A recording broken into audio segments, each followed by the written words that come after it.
Hello, everyone, and thanks for joining us today. I'm Jerry O'Shea, Head of Global Insights at Hashdex, and we have an election coming up here in the U.S. in just 6 days. So, a very timely, relevant topic that we're covering on our webinar today. Um, I think this is the first U.S. election where candidates have been very actively courting crypto voters and those who hold Bitcoin and other crypto assets. And I think, while the attention, it's not necessarily surprising, especially if you look at the number of the tens of millions of holders of crypto in the US.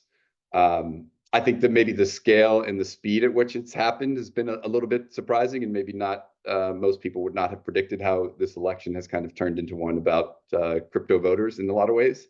So I think with less than a week to go, there's kind of two outstanding questions we want to cover today. One, what is the impact that these voters will have on the election? And then second, how will the potential outcomes, the various outcomes that could take place in November next week, impact both the digital assets industry as well as the investment case for crypto going forward? And to talk about this, we have, I think, the perfect guest today. Perianne Boring, the CEO and founder of the Digital Chamber. She's been really a voice for the digital assets industry, I think, for over a decade at this point. So she kind of stands alone in terms of how early and how long she's been working on these issues in DC. And then, of course, we've got our CIO, Samir Kerbage, to join us as well. Before we get going, I have to do my usual administrative items. The first is that we will try to keep the session to 45 minutes. So I'll stop talking here in a minute, but we're going to try to do maybe 35 minutes of discussion and 10 to 15 minutes of Q&A. So please feel free to send along questions throughout, and hopefully we'll be able to get to all of them. And then a quick disclaimer, this webinar is for educational purposes only. For any product-specific information, please refer to the appropriate prospectus.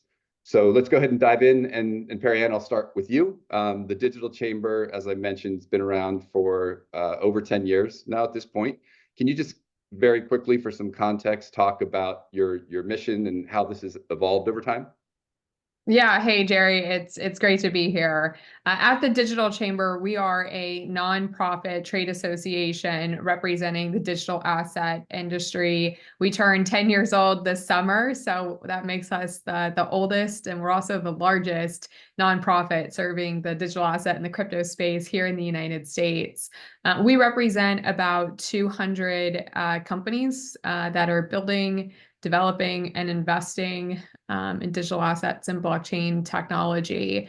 We're really focused on breaking down the biggest barriers of adoption for this new technology and protecting the technology from government overreach, which we've all experienced and seen in headlines over the past couple of years. So we're headquartered in Washington, D.C. We work very closely with our political and our national leaders. We also work at the state, and we do some international too, but we're mainly focused on federal policy issues. So we're very involved in working with Congress, with the agencies like the SEC, the CFTC, and the administration. But we're really working to build that legal certainty that all businesses and investors need to operate in this space. And to protect the technology from inappropriate government overreach. Awesome. And I mentioned up front this kind of new group of crypto voters that we're seeing have an influence on this election. And I know the Digital Chamber, you guys, I think just last week or maybe 2 weeks ago, released a survey about this group and kind of how they view regulation and that type of thing. Can you talk a little bit about some of the findings from that survey? I think it'd be really interesting for this crowd to kind of learn about what you guys discovered. Yeah, so we just published a nationwide poll on the crypto voter block. So we really wanted to better understand who is the crypto voter block? What does this demographic look like? And where are they? And everything we can. And what turns out is that the crypto voter block is actually extremely large. And what we mean by crypto voter block, meaning this is a person who is very or extremely likely to make a vote based on crypto. So these are, sometimes we use the term a single issue voter. That's not the specific language we used in the survey, but it kind of meets that ethos. So 1 in 7 active voters are in the crypto voter block. So that's not 1 in 7 people that are registered to vote. These are 1 in 7 active voters, meaning the people who are most likely to show up to the poll. They say that the issue of cryptocurrency is either very or extremely important in determining their vote. So that's about 16% of all active voters, or 23 million Americans. So what this shows us is that we are seeing a big transformation in the vote constituency. We've really seen there's not a lot of issues in this country that we would consider like a single issue voter. Usually it's a conglomeration of multiple things that go into why someone votes for a particular candidate or not. Social issues have kind of been in the spotlight for quite some time, and I think most people have really underestimated how important cryptocurrency is to so many voters around the country. The other thing that we found is that candidates who take a pro-crypto stance would likely have a positive impact at the polls. And we actually got very nonpartisan, very similar numbers to both Republicans and Democrats on this. So 25% of Democrats said that if a candidate takes a positive position on cryptocurrency, they would be more likely to vote for them. And then Republicans, it's 21%. 21% of Republicans said if a candidate takes a positive stance on crypto, they're going to be much more likely to vote for them. And then the opposite, you have very, very little downside. So only 2% of Democrats said if a candidate takes a pro-crypto position, they would be much less likely to vote for them. And Republicans, it was 3% said that if a candidate is running on a pro-crypto platform, that they would be much less likely to vote for them. So you can pick up anywhere between 21 to 25%, according to our poll, and you may lose maybe 2 or 3%. So this is a very risk-adjusted position for candidates to take. To be pro crypto, you don't really risk alienating that many people. And then another demographic that was really interesting is what we saw with Black voters. About 40% of all Black voters say crypto is very important in determining who they will vote for in 2024. So if you guys remember when Vice President Kamala Harris came out with kind of her crypto plan, and it was a part of a plan for Black men, we did this poll back in September. So it was before she came out with that announcement and that plan for Black voters. But this is why. So they must have done their own poll and found very similar numbers. That the Black vote is incredibly important, and for crypto is very important to get the Black vote. We looked at a lot of additional things, and it's all available on our website, digitalchamber.org. So if you want to take a deeper dive, you can go there. Great. And we'll definitely get into some of the potential outcomes of the election and what that might mean in a minute. But I did want to ask you, Samir, we have Bitcoin kind of bumping up against all-time highs just yesterday.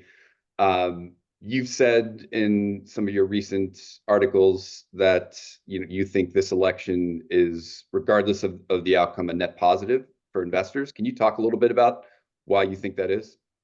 Yeah, sure. So the first reason is, if you look at the macro backdrop, we have very strong tailwinds for crypto overall. We have the 4-year cycle of the halving. We just completed 6 months after the halving, which historically is when we start to see like a bull market coming to crypto. We're starting to see liquidity conditions going up. And one thing that Bitcoin is very correlated to is a global liquidity index. So we're seeing like a stimulus in China, we're seeing the US drop in interest rates. The outlook doesn't matter who wins. We still think that like there's no political discussions around controlling the U.S. debt, right? So the U.S. will keep monetizing its debt. So that's also a strong tailwind for liquidity and strong tailwind for crypto. So on the macro side, I think all the indications we have is that we are entering a bull market, right? And that really doesn't depend on who gets elected. So, but when you look at the election side, the fact that this is the first time that crypto has been a main topic in the election, and the fact that you have a presidential candidate talking about crypto and embracing crypto, it sends a very strong signal. And this sends a strong signal to the Congress, and even like to the people that are like anti-crypto. It's becoming very expensive in terms of voting, in terms of like getting elected. It's becoming very expensive to be anti-crypto, right? So I think one of the things that we have realized throughout this election cycle is that crypto is a big topic, especially because there is a lack of regulatory clarity that needs to be solved in the Congress. So I think there's not much the president can do in respect to like a market structure bill. So defining which assets are securities, which assets are commodities, who has jurisdictions over the crypto assets? Is it the CFTC or the SEC? If it is the SEC, then how can you register, actually get into compliance? So a lot of those things, a stablecoin act, for instance, a lot of those things are going to be solved in the Congress. And I think that right now it's pretty obvious that the Congress needs to act. So that's why overall, I think that, yeah, of course, there are scenarios that are more bullish for crypto overall, but irrespective of who wins the election, we expect to see the next 4 years way more positive on the policy side than the last 4 years were in the US. Do you think, so I think most observers, because of former President Trump's support for the industry, expect that if he wins, there'll be a significant pop in the price of Bitcoin and other crypto assets. Is this something that, if it's true, if what you said is true, is this something that you think would be kind of a short-term, jump, or will it come down over time if Harris wins? What are your thoughts on kind of the different, specifically the presidential scenarios, in terms of what the price might do in both the short term and then the longer term? Well, first of all, like it's very hard to talk about prices, right? Like, like we've been surprised multiple times by price action in Bitcoin. But what the market is anticipating, and we can see this based on the price actions, just Bitcoin prices have been going up as the probability of Trump being elected is increasing as well when you look at betting markets. So there is a high correlation between like the election result and the short-term price action of Bitcoin specifically.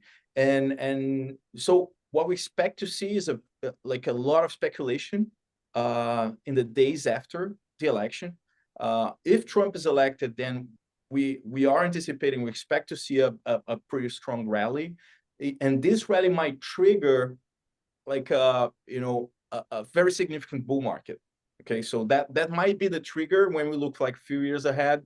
We might pin down this as the trigger for like a bull market.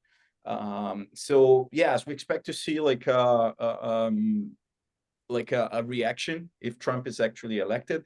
But that doesn't mean that it's going to be negative if Kamala is elected, right? So if Kamala is elected, then this probably is not going to be a trigger, but still, like, we have a very positive tailwind for crypto overall. So I think it's in the short term, like for sure, looks like a Trump election is going to be way more positive for the short term, for the next few weeks. But also, like, a very important point to highlight is that those policy changes, and Perianne will know this more than I do, they don't happen overnight, right? So even if Trump is elected and we get like a Republican sweep in Congress, that's going to take a few months, maybe some years, until this actually becomes like new regulations and full clarity to the industry. So even if Trump is elected or we get the most positive outcome for crypto, which people are speculating with Trump elected with a Republican sweep, it will take some time until we see actual changes in how the policy is implemented. So the actual result of this election is going to be reflected over the long run. Yeah, there's, well, I'm really glad, Samir, that you said that if Harris is elected, it doesn't necessarily mean you'll see the opposite effect in the markets. So I think that's positive overall. But historically, the bull markets for Bitcoin take place 12 to 18 months after the halving. So that timing actually is working out in our favor as well. I mean, we've certainly seen the better that Trump does in the polls, the more the price of Bitcoin seems to pump, and then the more that the Bitcoin type stocks, whether that's MicroStrategy or the public Bitcoin mining companies, we're seeing their stocks appreciate as well. I've shared some thoughts on this previously, but just over the past couple of weeks, President Trump has alluded to something very interesting that I think may be having an impact here. And Samir, I'd love your thoughts on that too. But recently he said that maybe we'll pay off our $35 trillion debt with crypto. But he hasn't elaborated what exactly he meant by that. And if you remember, it was Bobby Kennedy who came out with a plan to buy 4 million Bitcoin to create a Bitcoin strategic reserve, buy 4 million Bitcoin, and then use that to pay off the debt. So now that Bobby Kennedy has joined up with President Trump's campaign, I would assume what he meant by maybe we'll pay the debt off means maybe the United States will be buying a significant holding of Bitcoin. And the markets are very smart. So maybe the markets are picking up on that too. Yeah, I think what he says is music to the ears of the Bitcoiners, right? Still to be seen whether this is going to be actually implemented and how. But it's also important to highlight that this is not only in the hands of the president. You need to get the Congress to approve something like this. So if they're building a strategic reserve, like you need to have some kind of congressional approval of something like that. So this will take time, and this will take a lot of discussions. That's why, like I wrote about this a few times. It's more important to see what happens in the Congress than actually like who's the president, because most of the policy decisions are going to come from Congress. Yeah, you had mentioned earlier that, and I agree that really the biggest issue that's been facing our community and our industry here in the United States is that lack of regulatory clarity. And you've had this extremely aggressive regulation by enforcement regime at the Securities and Exchange Commission. That's either everyone's in litigation with the SEC or is under investigation by the SEC. We kind of joke that it's almost like a badge of honor to like get a subpoena. Not that it's a good badge of honor, but it's if you're doing something right, then your company's doing well, then they might be looking at you, or people have just left. This year I've traveled internationally quite a bit to the UAE and all throughout Asia. And so many of the people that I've met have just said, we're just closing our doors to the United States. It's too crazy. We can't figure it out. We don't really understand what the laws are. There's no regulatory certainty. And, we want to follow the law, but we don't know what it is. And this just is not conducive to business.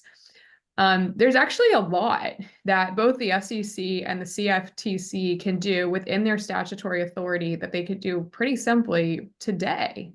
That would not require Congress to do anything. That could add a huge amount of certainty to the markets. We've been asking the Securities and Exchange Commission since 2016 to issue regulations. What constitutes a digital asset security? Define it. What's in your jurisdiction and what's not?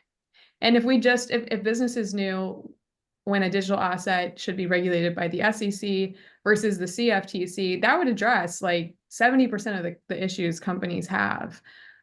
So we actually don't necessarily need Congress. We need Congress, but a lot of relief could actually be done very, very quickly on day one with the right people in place, which is very, very positive for the markets.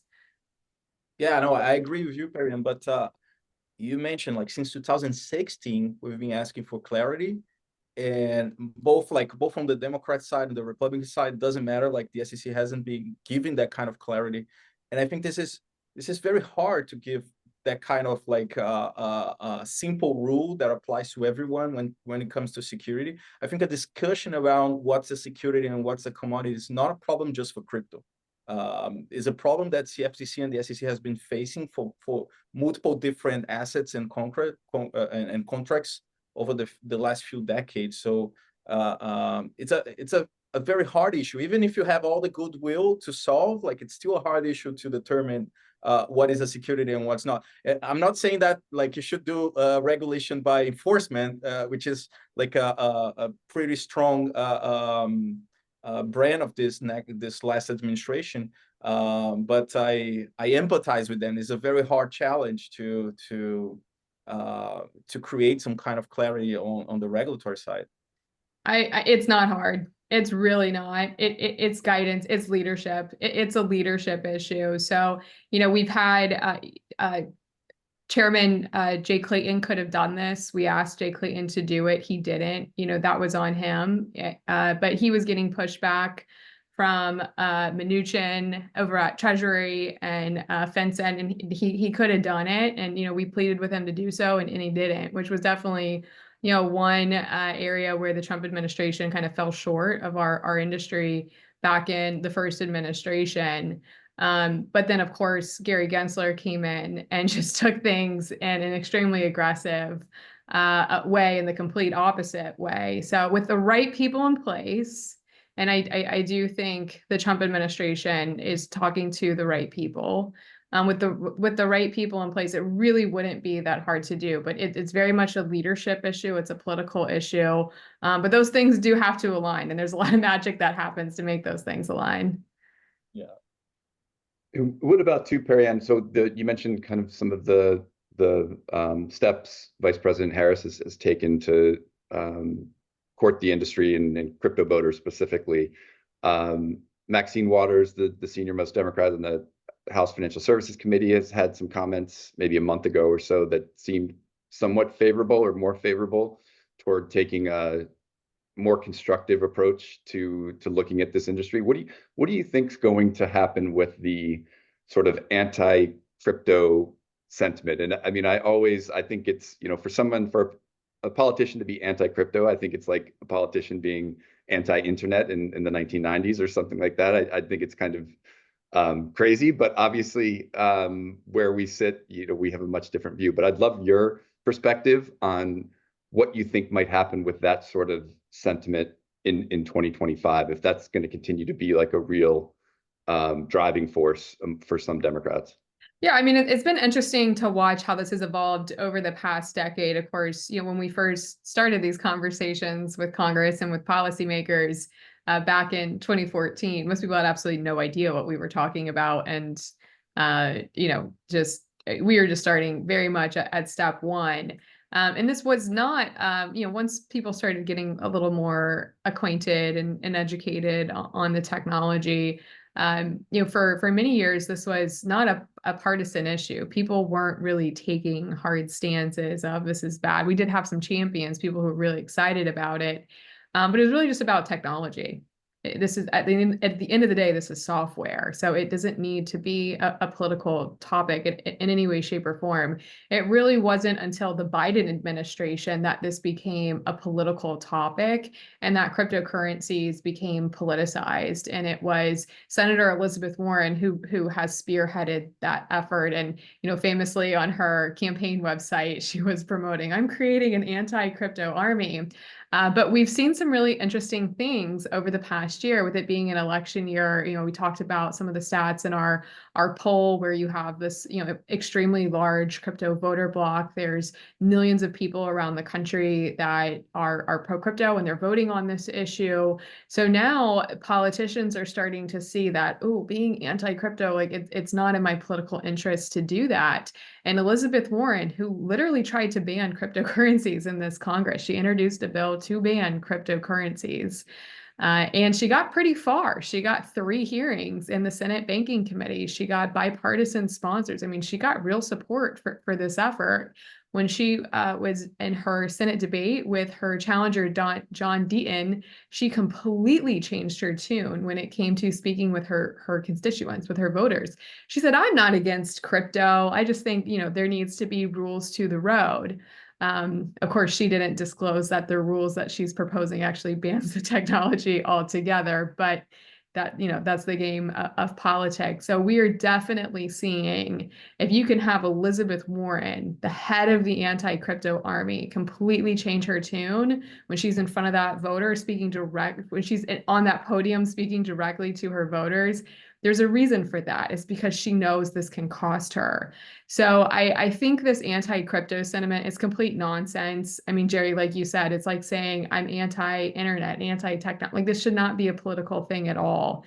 And it's only in recent history that it's become political. So we are pushing really hard at the digital chamber to keep this nonpartisan.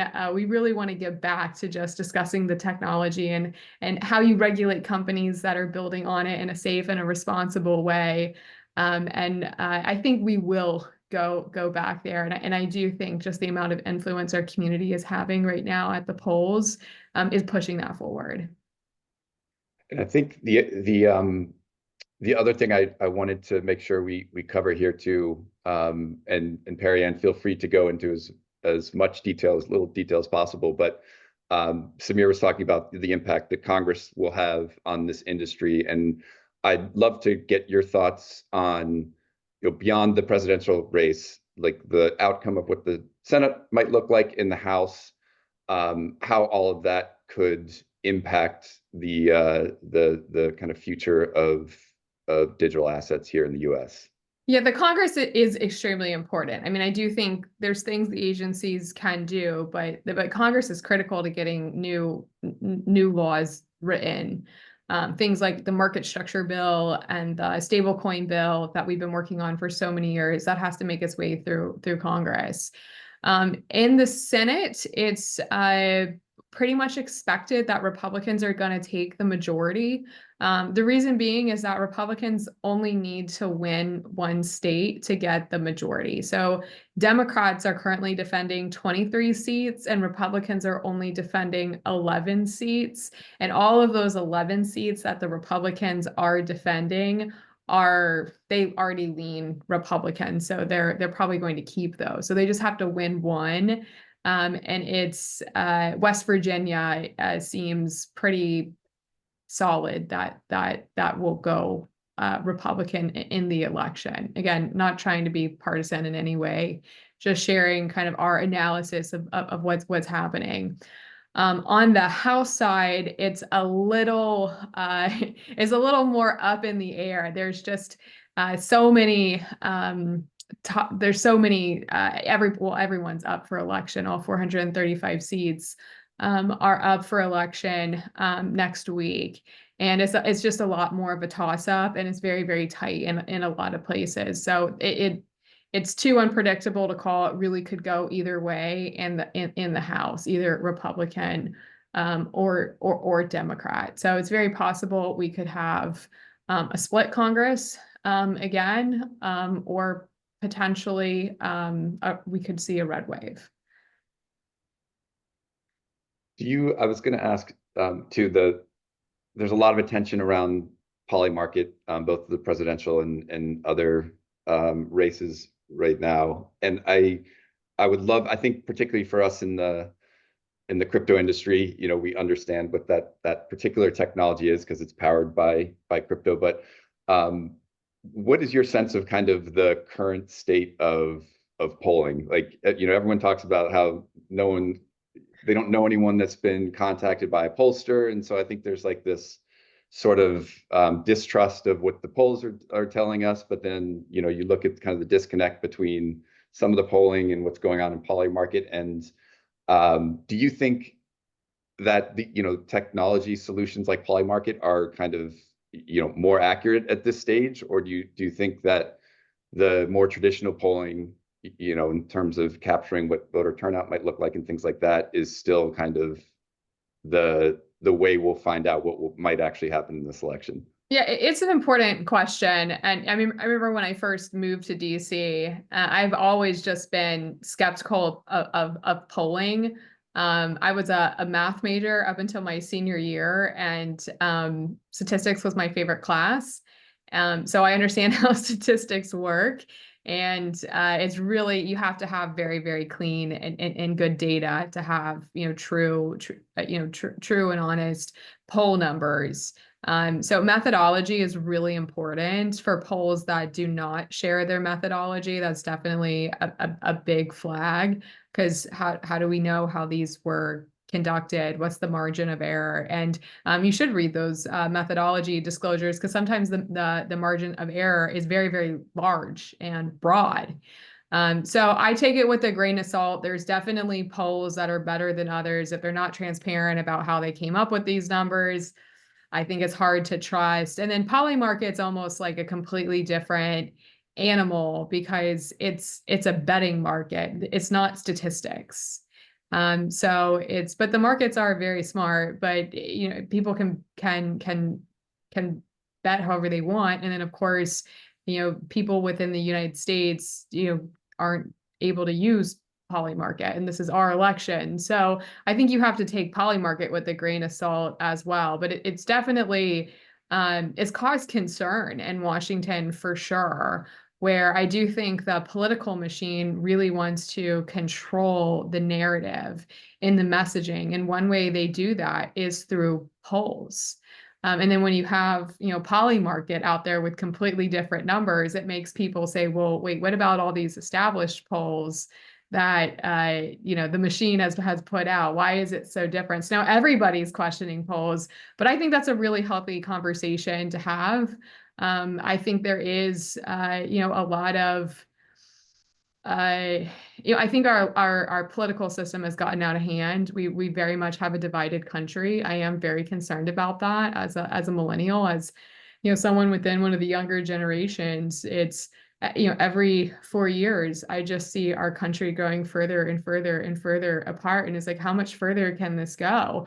Elections are tearing families apart. So it's I would like to bring our political process back to something that's not so divisive. And I think transparency is at the heart of that. And the polls, which should be run statistically accurately, can be the start of that. So I think it opens up a much broader conversation. But I think overall we spend way too much money, way too much emotional energy on politics. And if everybody spent the amount of energy on these political conversations as they did about the issues and how actually solving these big issues facing our country, whether it's the regulatory issues for the cryptocurrency space or the immigration problems or our crippling debt that we're inheriting, and we spend our energy actually trying to solve the issues and bringing people together to figure out how to do that,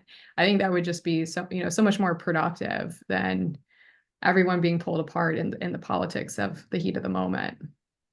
Yeah, I think that's well said. And I'll ask maybe one or two more questions, and then we have a few questions already. And if anyone else has questions, please feel free to submit them. But Samir, I did want to ask, given the election backdrop, we have Bitcoin ETFs and Ethereum ETFs here in the US. How do you see the election outcome impacting, if at all, the demand for this asset class going into 2025? Do you have kind of thoughts around is the demand going to be there regardless, or do you have strong thoughts around if one particular scenario plays out, there could be demand for different types of products, that type of thing? So we've been seeing historical demand for Bitcoin ETFs, not much on the Ether side, but still like a very significant, we've been seeing very significant movements on Ether ETFs as well. We expect this will continue, especially as as more platforms start to onboard the product, more investment advisors start to looking into this. A big factor that in all other countries where there's already crypto ETFs, a very strong factor that normally plays a role in inflows is price action, of course. So if we see a very significant price action, that's going to be reflected on inflows to the crypto ETFs. But most importantly, if we have regulatory clarity, there's just a big wave of investors that are now on the sidelines waiting for this type of regulatory clarity, especially when you look into smart contract platforms and applications on top of this. So it's going to be very hard for instance, for a smart contract platform to fully develop to its potential if all the applications on top of them are basically being banned in a specific region, especially in the US, which is the most important capital markets in the planet. So if we see more clarity on that, I think we're going to see more applications in the US. We're going to see more investors looking to get exposure to this asset class, and then we're going to see inflows to the ETFs. It's also going to be very interesting to see the demand for crypto indices ETFs in the US as well, which is the next wave of products that are now being waiting for regulatory approval. So it's going to be interesting to see how those products will attract demand, and especially how those products are going to evolve with more regulatory clarity. So how can we eventually incorporate new assets to this type of product over time as we get more regulatory clarity on how we can bring those into the ETF wrapper. So I think next year is going to be very interesting in terms of products, and depending on price action is going to be very significant in terms of inflows.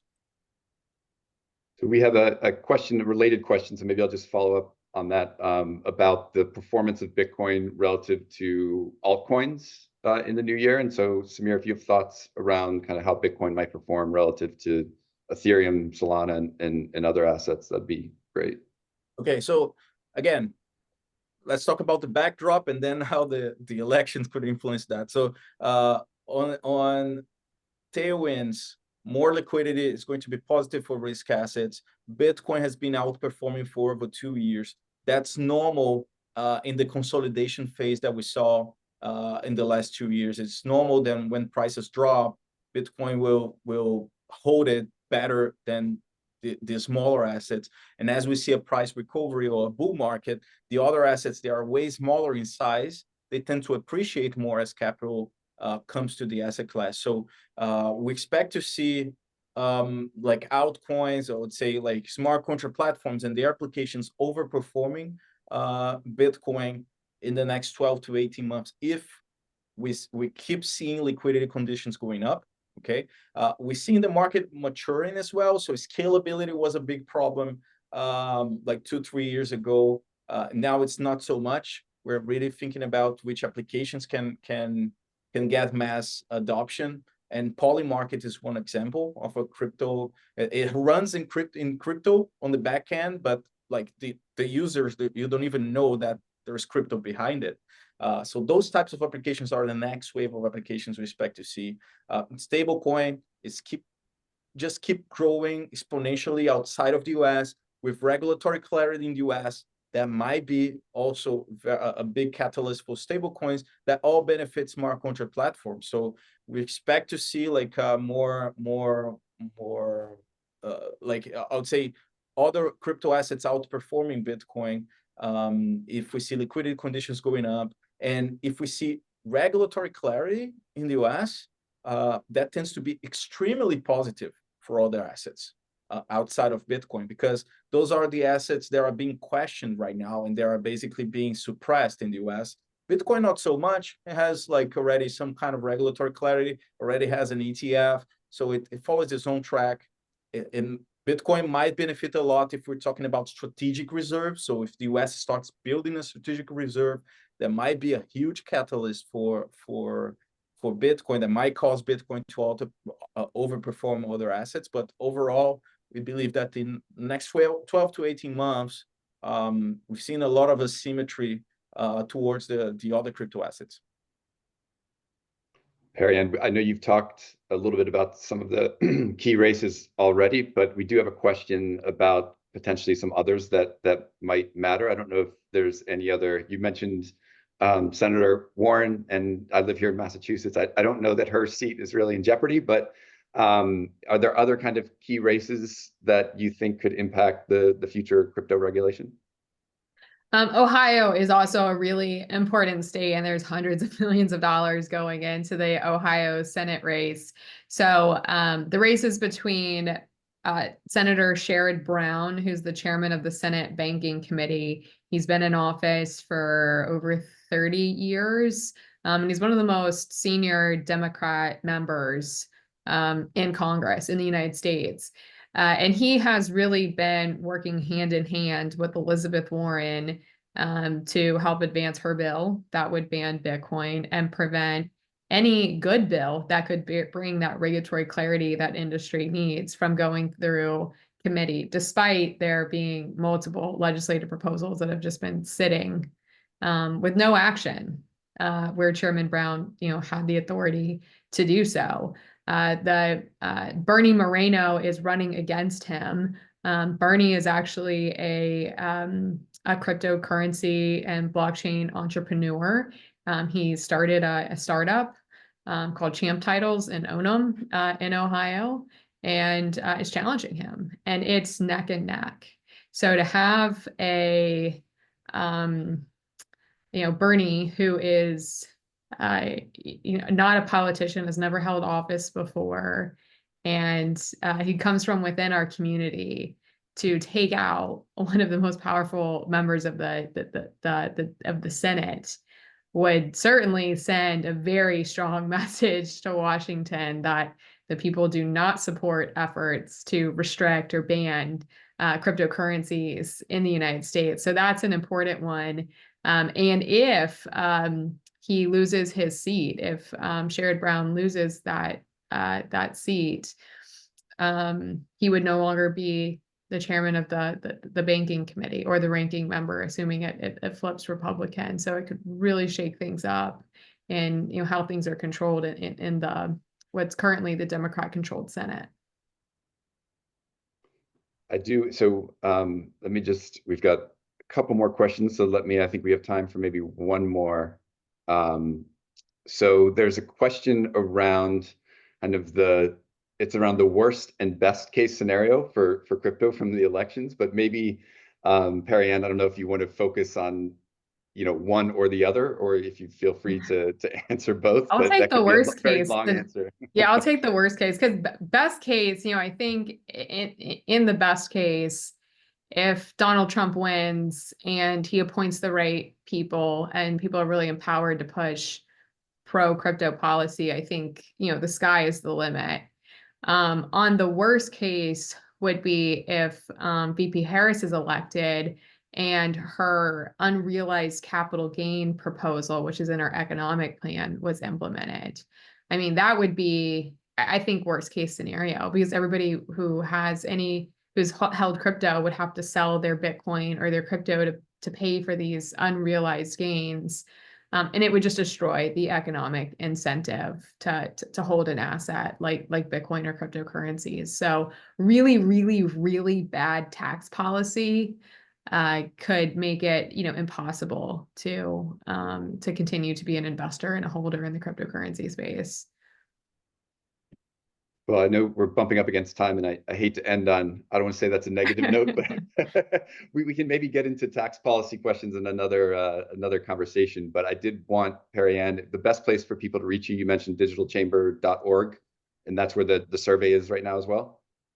Yeah, we have our poll it's on our page, but digitalchamber.org is our website, or you can follow us on X at Digital Chamber, and I'm at Perianne DC. And I know this probably is the craziest week of your whole year. So thank you again for taking the time to join us. And Samir, as always, thanks for the insights. And yeah, maybe we can do this again after the election at some point. We'll see. Good luck with everything. Thank you. Take care.